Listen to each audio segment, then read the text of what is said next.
ঢাকার তেজগাঁও কলেজের ছাত্রাবাস থেকে যেই তরুণের মরদেহ বাড়ি ফিরেছে তাকে ঘিরে ছিল মা বাবার বড় স্বপ্ন, কিন্তু সেই স্বপ্ন থেমে গেছে রাজনীতির সহিংসতায়। ছাত্রদলের দুই পক্ষের সংঘর্ষে আহত হয়ে চিকিৎসাধীন অবস্থায় মারা গেছেন তেজগাঁও কলেজের শিক্ষার্থী সাকিবুল হাসান রানা। ছেলের মৃত্যুর পর ন্যায় বিচারের দাবিতে ভেঙে পড়া বাবা আলী হোসেন বলছেন তার সন্তান কোনো রাজনীতির সঙ্গে যুক্ত ছিল না, তবু তাকে প্রাণ দিতে হয়েছে।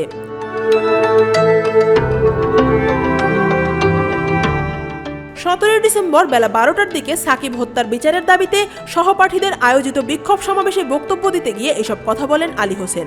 তিনি বলেন, বড় স্বপ্ন আর মানুষ হওয়ার আশা নিয়ে গ্রাম থেকে ঢাকায় পাঠিয়েছিলেন ছেলেকে, কিন্তু আজ সেই সন্তান ফিরেছে নিথর দেহ হয়ে। এখন সে হয়ে গেছে দেওয়ালের পোস্টার। তিনি ছেলের হত্যার সঠিক বিচার ও দোষীদের সর্বোচ্চ শাস্তি দাবি করেন। আলী হোসেনের অভিযোগ, ছাত্রাবাসে থাকা সিসিটিভি ক্যামেরায় স্পষ্ট ফুটেজ থাকার পরও এখনও সুষ্ঠু তদন্ত হয়নি। ঘটনার সঙ্গে জড়িত মূল অভিযুক্তদের কাউকে গ্রেফতার করা হয়নি। তিনি প্রশ্ন তোলেন, পুলিশের হাতে ক্যামেরায় ছবি থাকলেও কেন তদন্ত এগোচ্ছে না, কেন বিচার হচ্ছে না, আর কেন আসামিরা এখনো বাইরে ঘুরে বেড়াচ্ছে? এসব প্রশ্নের কোনো উত্তর পাচ্ছেন না বলেও জানান তিনি।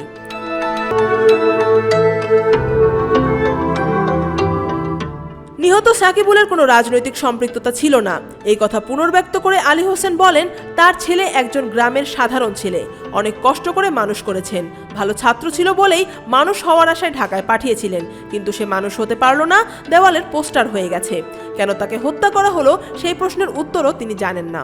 তিনি বলেন, প্রশাসনের কাছে তিনি কোনো বিশেষ সুবিধা চান না, শুধু ছেলের সঠিক বিচার চান। তার দাবি, যেভাবে তার ছেলে পৃথিবীতে নেই ঠিক সেভাবেই যেন তার খুনিরাও দুনিয়াতে বেঁচে না থাকে।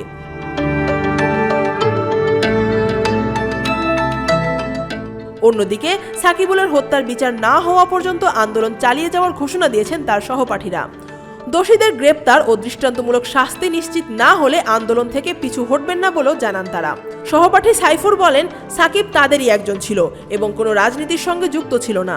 ছাত্রাবাসে প্রকাশ্যে হামলার শিকার হয়ে তার মৃত্যু হলেও এখনও কার্যকর কোনো বিচার প্রক্রিয়া দেখা যাচ্ছে না।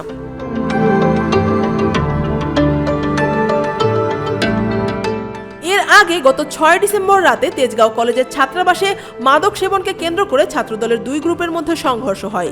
এতে অন্তত 3 জন শিক্ষার্থী আহত হন। গুরুতর আহত সাকিবুল হাসান রানাকে আইসিইউতে ভর্তি করা হয়।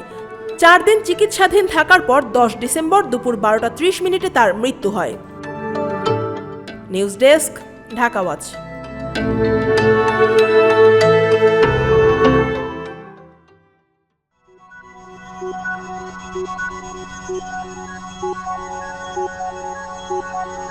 Thank you.